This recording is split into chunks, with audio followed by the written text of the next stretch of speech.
Dobrodošla na Lele podcast. Mi smo Jasmina i Jela i ovo su naši sočni razgovori o ženstvenosti, porodu, majčinstvu, intimnosti i radosti življenja. Hej Jasmina. Hej Jela. Danas smo htjeli razgovarati o nečemu čega smo se dotakle u jednom razgovoru nedavno, a to je bilo da žene kad zatrudne, pogotovo prvi put, idu čitati sve ikad i googlat i učit i informirat se na sve strane. I u čemu je problem?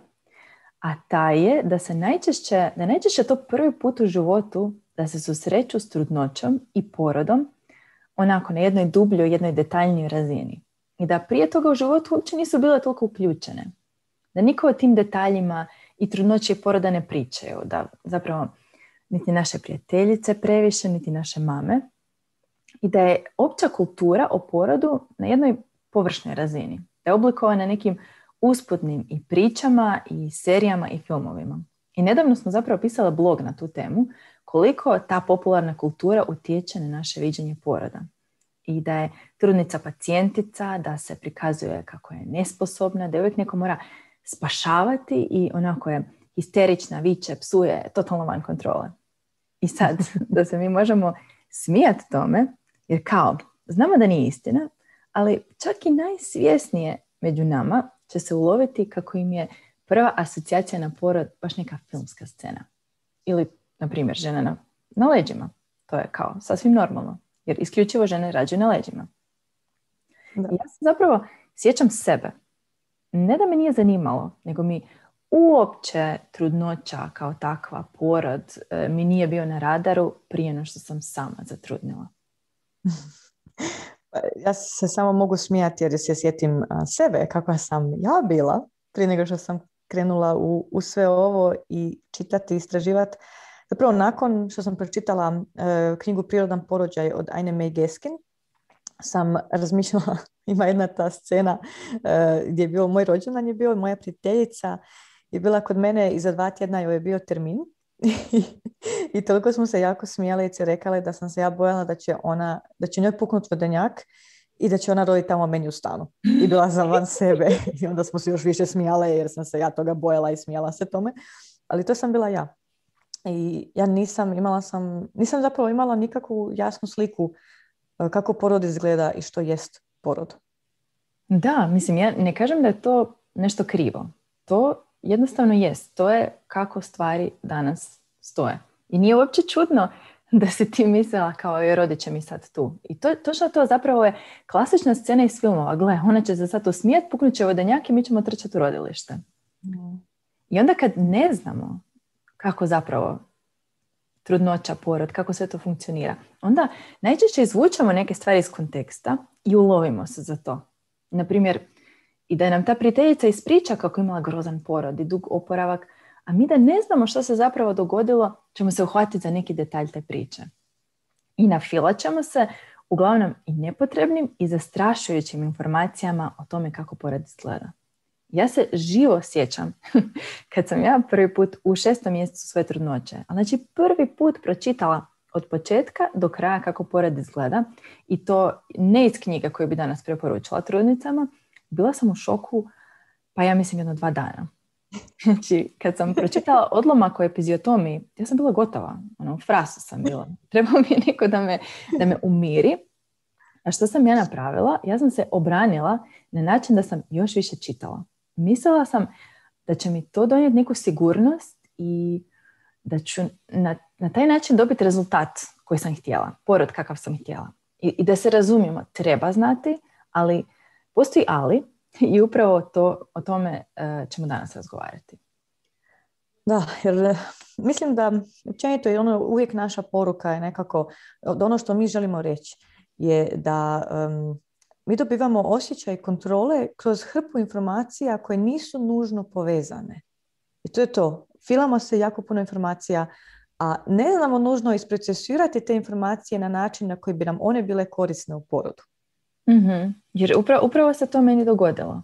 Jer što ta preplavljenost informacijama učini trudnicama?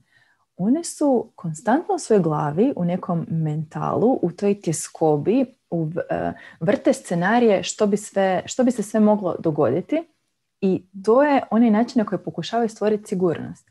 A zaboravljamo na to da smo i inače pristrani negativnim informacijama, a trudnice su pogotovo osjetljive na te neke čankove onako negativnih informacija izvučenih iz konteksta. Da, ja ne želim reći da što manje zna što je bolje, nego da zaboravljamo da puna glava ne garantira dobar porod. I zapravo ništa ga ne jamči, ali porod se događa od vrata na niže, odnosno porod je tjelesan događaj. A ako se u pripremi na njega samo fokusiramo na upijanje što više informacija, zaboravljamo na taj najvažniji dio, a to je da vagina rađa, a ne mozak. Ovo ćemo izdvojiti kao citat. Ja sam nedavno pročitala da mi danas, u današnje vrijeme, da je čovjek izložen onoj količini informacija u 24 sata koliko je čovjek u Shakespeareovo doba bio izložen u cijelom životu. Znači, danas 24 sata tolika količina informacija nas preplavljuje koliko je nekad čovjek u cijelom životu dobio informacija. I to su uvidi. Znači, ono što nama trebaju su uvidi, a ne te nabacane informacije. Znači, jesmo li mi danas mudri, jesmo li staloženi no što su bili ljudi u ono vrijeme? Nisam sigurna.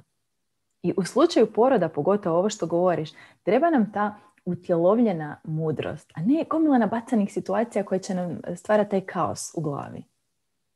Da, jer onda je prvi korak i to je ono što mi želimo pomoći ženama je vratiti se u svoje tijelo. I to radimo u svakoj vježbi, u tečaju, kroz svaki tjedan. Jer, ja se uvijek mogu samo se vraćati na sebe. Ako imaš problema s autoritetom, pogotovo s muškim autoritetom, slijepo vjerovanje da ćeš znat odbiti nešto u rodilištu je zapravo zabluda. I ako s učenjem što više informacija bježiš od pravog problema, a to je da ne znaš reći ne, onda je sve to uzalud. I sve to što znaš ti neće ništa značiti ako nisi u tom mindsetu. I zato smo se mi baš u tečaju jako fokusirale na to. Dakle, idemo promijeniti, idemo davati esenciju, a zapravo mijenjati mindset. Ja si sad mislim, ona druga krajnost koji kažu, pa dobro, zašto bi meni uopće trebala priprema za porod kad su rađale 100,000 žena prije mene rodilo i to je tako prirodno i zašto bi mi što toga trebalo? Da. I sjetim se onog jako romantičnog citata od Odena koji kaže da nešto u stilu žene ne bi trebale čitati knjige kad su trudne nego pod mjesečinom pjevati svojem nerođenom djetetu. I taj citat je definitivno napisan za neki za neki idealističan svijet. I zapravo da, i ja mislim da se žene ne bi trebale pripremati za porod kada bi živjele u skladu sa svojim tijelom, u skladu s prirodom. Jer ovako, ono što mi moramo napraviti je odučiti puno stvari koje su nam rekli o našem tijelu, o trudnoći, o porodu, o tome što smijemo, o tome što ne smijemo, ovo što se ti spomenula vezano za autoritet. I to je ono što pokušavamo napraviti u svojem tečaju za trudnice. Da, mislim, ta riječ, obožavam taj izraz odučit. Sve te slike koje su nam urezane u našim glavama. I sjećam se, baš sada sam sjetila na tu jednu priču iz knjige Childbirth Without Fear koju sam nedavno otvorila i to je jedna stara knjiga, ali je nevjerojatan primjer. Jer taj doktor je išao na kućne porode i došao je kod te jedne vrlo siromašne, mlade trudnice i on je njoj ponudio kloroform dakle, kao način ublažavanja boli i ona ga je odbila. I vrlo brzo nakon toga rodila. I njega je to kopkalo zašto je ona to odbila, jer svaka trudnica do tad ga je uzela. I onda je ju pitao i ona je rekla, ali nije me boljelo, zar je trebalo me boljeti? I to je onako, njemu je to potpuno promijenilo karijeru i zapravo cijeli život. I ja bih samo da se zapitamo koliko informacije koje mi upijamo cijeli život utječu na naša iskustva. I u ovom slučaju na naš porod. Da, mislim, ova situacija je velika iznimka i u njegovo doba, znači prije skoro 100 godina. To je jedna stara, ali kultna knjiga. I sad ne želimo vam tu prodavati ni duge ni jednoroge o tome porod ne mora boljeti i tako. Mislim, to je sad komplicirana tema. Ali upravo to što si rekla, što bi bilo da nam niko nikad u životu nije rekao da porod boli? Nešto za razmišljanje. To je jedna mala digresija. Da. Jer što trudnice zapravo trebaju? Da se vratimo na tu temu. Pa da.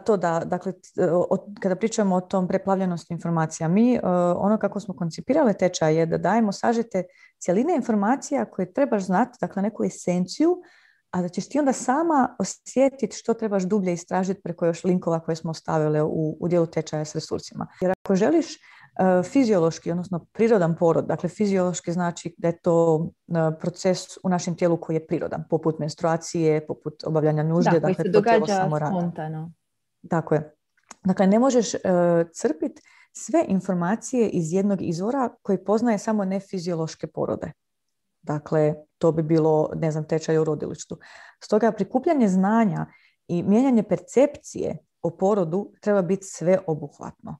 Da, meni je dobra poanta zapravo koga ti pitaš za savjet o svojem porodu. Znači, baš to, ako pitaš ginekologa koji se pola svojeg života educirao da bi prepoznao patologiju trudnoće, znači da bi mogao prepoznati što nije u redu, upravo kako bi mogao pravovremeno reagirati, kako ćeš onda informaciju dobiti od njega? Znači, čast iznimkama, oni su educirani za to da prepoznaju što nije u redu i samim time su svjesni tih opasnosti i onda nekad često predimenzioniraju tu opasnost.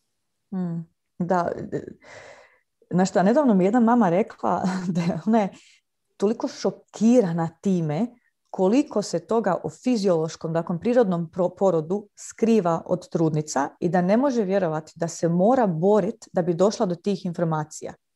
I to je istina. Ne nužno da se skriva, ali da su te priče i savjeti koje dolaze do žena vrlo često strašni ili netočni ili su, ono što si ti rekla na početku, izvađeni iz konteksta. I zato nam se žene javljaju kad krenu čitati naš blog. Onako, zašto ja nisam ovo nikad znala prije?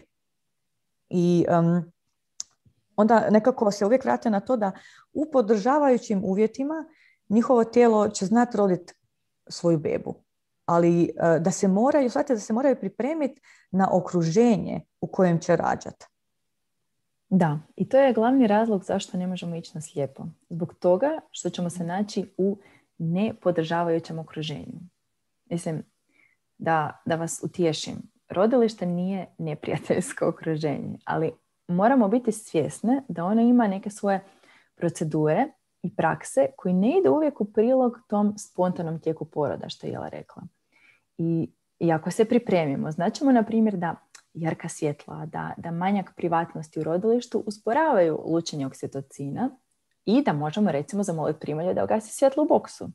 Ili da je skroz normalno da će se trudovi usporiti ili stati ako se uplašiš kad dođeš u bolnicu i da će se isto tako nastaviti kad se opustiš. To su samo neki primjeri. Ali ako, kao što je Jela prije rekla, ako ne želite nikog smetati, ako ne želite talasati, hoćete li moći zatražiti da neko gasi svjetlo? Hoćete li, moći pitati, evo, dajte mi par minuta da razmislim hoću li ja sad otići na indukciju da odvagnem. Jer ako sad ne možete tražiti nešto na sebe, vrlo vjerojatno to nećete moći ni u porodu. Ok, sad, ja moram sad otići u ovu temu jer uvijek probudiš u meni onog borca za prava i onu mene koja misli da kroz ovo sve mi rastemo i radimo na sebi. I zato bih htjela da se svatko od nas zapita je li bježimo od suočavanja sa svojim porodom ili nekim drugim iskustvom upijanjem što više informacija i drugih priča. Ili to način lažne kontrole našeg uma. I možda će se netko pronaći u ovome i uplašiti se i onako, ajme šta ću sad, to sam ja sam control freak. Ne, samo polako možeš se i trebaš se pripremati. A pogotovo ako je to tvoj način nošenja u životu i inače. Ali moraš znati da promjena neće doći s više informacija, nego s promjenom mindseta. I ako si ti, o tome ćemo i pričati u jednom od podcasta, potajno ulozi žrtve, odnosno pacijentice koju netko treba spasiti, tona informacija ti neće donijeti drugačiji porod koji si želiš. I zato u našem tečaju radimo na promjeni razmišljanja koja onda donosi takve rezultate. Jer ona možeš biti ona žena koja je rodila na sve 4 čučeći i nije dobila epiziotomiju.